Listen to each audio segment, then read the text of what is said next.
Hola, bienvenidos, soy Jordi y esto es La Cuchara de Palo. Hoy os traigo una receta idónea para el día en el que estamos. Hoy es San Jordi, hoy es mi santo y aquí en Cataluña lo celebramos de una manera muy especial. Lo celebramos con rosas, libros y la receta de la que os traigo hoy. Hoy os traigo nada más y nada menos que pan de San Jordi, un pan de sobrasada que os puedo asegurar que está exquisito. Así que si lo queréis preparar en casa, no os perdáis ningún ingrediente que empezamos la receta.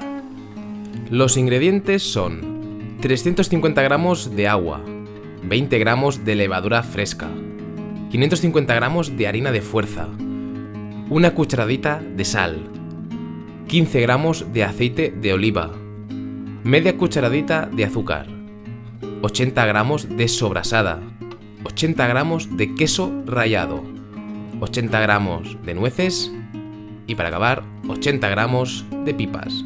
Empezamos la receta por las pipas. Como podéis ver en las imágenes, las introducimos dentro de un mortero y las vamos picando.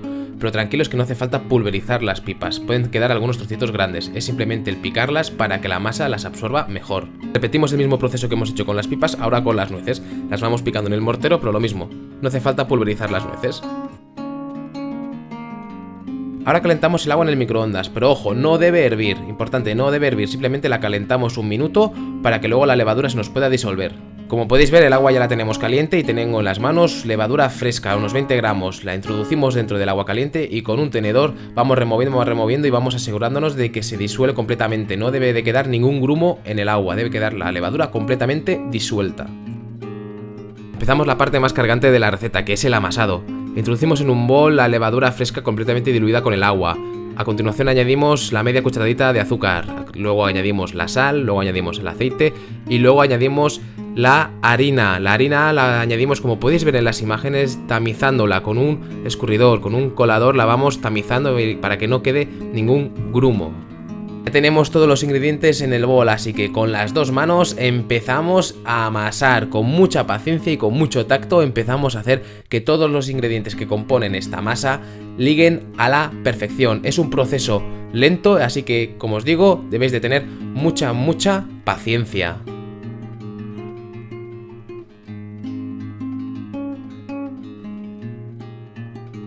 ¿Veis cómo tengo la masa que se me engancha por todas partes pero ya no hay ni gota de agua? Es el momento de corregir con harina. Introducimos un poquito de harina y volvemos a empezar el amasado. Debemos repetir este proceso hasta que la masa no se nos enganche en nuestras manos. Yo lo tuve que hacer en esta receta en 2 ocasiones. Así que corregís de harina hasta que no se os enganche la masa en las manos. Como podéis ver en las imágenes, a mí la masa ya no se me engancha en las manos y me he puesto a trabajar en la madera porque el bol ya me era incómodo. Vamos trabajando la masa hasta que coja una textura de elasticidad, que la masa no se os rompa. Para comprobarlo la vais cogiendo y la vais estirando. Si se os rompe con mucha facilidad, significa que esa masa la debéis seguir trabajando. La masa os debe quedar como veis en las imágenes. La ponemos en un plato y la tapamos con un trapo y a dormir durante 30 minutos a que crezca. Después de 30 minutos veréis la magia. ¡Voilà! Así es como ha quedado la masa de grande. Este es el aspecto que debe tener y si no lo tiene, algo va mal en la receta. La masa la hemos dividido en 3 partes y vamos a hacer una de queso, una con los frutos secos y otra con la sobrasada. Empezamos con la de queso. Ponemos el trozo de la masa que hemos dividido encima de la madera, introducimos el queso por encima y amasamos para que se ligue perfectamente el queso con la masa.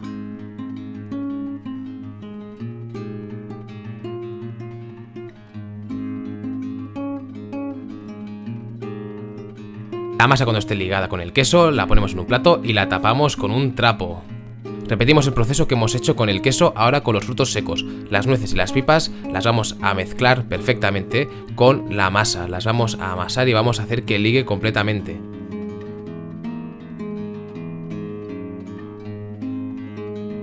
Y con el último trozo de masa, recordad que hemos troceado la masa en 3 partes iguales, vamos a mezclar la sobrasada. Vamos a hacer que la sobrasada se ligue perfectamente con la masa. Como podéis ver en las imágenes, yo voy partiendo la sobrasada en trozos para que se mezcle de una manera más fácil con la masa. Sobre todo que no queden trozos sueltos por la masa, que quede completamente integrada la sobrasada con la masa. La sobrasada es muy grasienta, tiene mucha grasa, con lo cual va a quedar un poco aceitosa la masa. Para ello, ya veréis más adelante, cuando tengamos la masa más bien ligada, que corregiremos con un poquito de harina. Ahora vamos a corregir con harina el exceso de grasa que tiene la masa, que genera un poco de líquido, un líquido grasiento.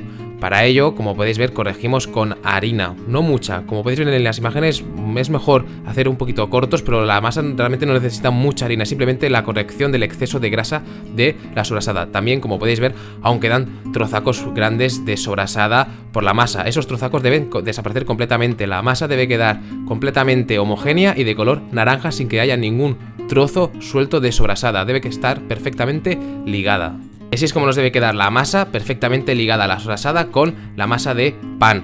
Como veis, no hay ningún trozaco de sobrasada, es completamente naranja y está completamente integrada. Lo que hacemos ahora es ponerla en un plato y taparla con un trapo. Preparamos la bandeja del montaje de nuestro pan. Le agregamos un poquito de aceite y con un pincel vamos a expandirlo por toda la bandeja para que no se nos enganche. Y luego le añadimos una pizquita de harina, como podéis ver en las imágenes, no mucha, una pizquita, y con el propio pincel la vamos esparciendo perfectamente por toda la superficie de la bandeja. Empezamos con el montaje. Primero de todo, cogemos la masa con los frutos secos, con las nueces y las pipas. Lo que hacemos son 4 cortes y empezamos a hacer churros. Intentamos hacer unos churros ni muy delgados ni muy gordos. Esos churros van a ser los bordes de nuestro pan. Así que venga, empezar a hacer unos bonitos churros con la masa de los frutos secos. Tenemos los churros listos, así que es el momento de hacer los bordes de nuestro pan. Con los churros los ponemos, como podéis ver en las imágenes, en los extremos de nuestra bandeja. Muy probablemente nos sobre masa, así que no es obligatorio ni forcéis tampoco el introducir toda la masa en la bandeja. A mí, por ejemplo, me sobró un churro, no pasa nada. Con la masa de los frutos secos creamos los bordes de nuestro pan. Ahora repetimos el mismo proceso pero con la masa de queso. Antes lo hemos hecho con la masa de frutos secos, ahora lo hacemos con la masa de queso, con una diferencia de que vamos a hacer 5 churros porque haremos 5 secciones. Y adelante, hacer más churros ahora con la masa de queso. Tenemos los churros listos, así que los introducimos dentro de la bandeja y van a ser las líneas de separación de nuestro pan de sobrasada. Así que hay que hacer para que el pan de sobrasada quepan 4 fragmentos, porque el pan de sobrasada representará la bandera de Cataluña, con lo cual hemos de dejar 4 espacios dentro de la bandeja para nuestro pan de sobrasada. Y con la sobrasada hemos hecho exactamente lo mismo que hemos hecho con las masas anteriores. Hemos hecho churros y con esos churros vamos a rellenar los huecos de nuestra bandeja, los huecos que faltan para completar nuestro pan de Sant Jordi. Deben ser 4 huecos y con la sobrasada vamos a rellenar esos huecos. Yo he intentado que los huecos de la sobrasada sean un poquito más grandes porque ahí es donde está el rock and roll de nuestro pan de Sant Jordi, en la sobrasada. Este es el aspecto que debe tener nuestra bandeja con nuestro pan de Sant Jordi ya completamente montado. ¿Veis el aspecto? 4 barras de sobrasada y 5 de pan de queso y los bordes con el pan de frutos secos. Cuando lo tengamos montado, lo tapamos con un trapo y a dormir durante 1 hora y media, 2 horas. No lo horneéis ahora, que espere 1 hora y media, 2 horas. 15 minutos antes de hornear nuestro pan, precalentamos el horno a 190 grados. Después de que nuestro pan haya reposado entre 1 hora y media y 2 horas, es el momento de hornearlo a 190 grados durante 40-45 minutos. Y súper importante, no abráis en ningún momento el horno. Importante, no abrir el horno porque entonces el pan no os subirá. Después de 40-45 minutos al horno, sacamos el pan de Sant Jordi del horno y este es el aspecto que debe tener. Esta pintaza tan suculenta es nuestro pan de Sant Jordi. Se debe haber tostado un poquito por arriba. Recordad que el horno ha de haber estado todo el rato a 190 grados. Que os dejo unas fotografías de nuestro pan de Sant Jordi que hemos realizado hoy. Como podéis ver, las 4 barras de sobrasada se ven perfectamente separadas por las 5 barras del pan de queso y los bordes con un color más amarronado de nuestro pan de frutos secos. Nada más me queda por añadir, simplemente deciros que muchísimas gracias por haber visto nuevamente una receta aquí en La Cuchara de Palo. Deciros que os podéis suscribir al canal a través de YouTube, Facebook e Instagram y que podéis hacer cualquier tipo de comentario en las redes sociales o en el propio YouTube debajo de la descripción del vídeo y hacer preguntas y comentarios al respecto de la receta. Y como siempre os digo que si os quedáis hasta el último minuto tenéis un último consejo sobre la receta.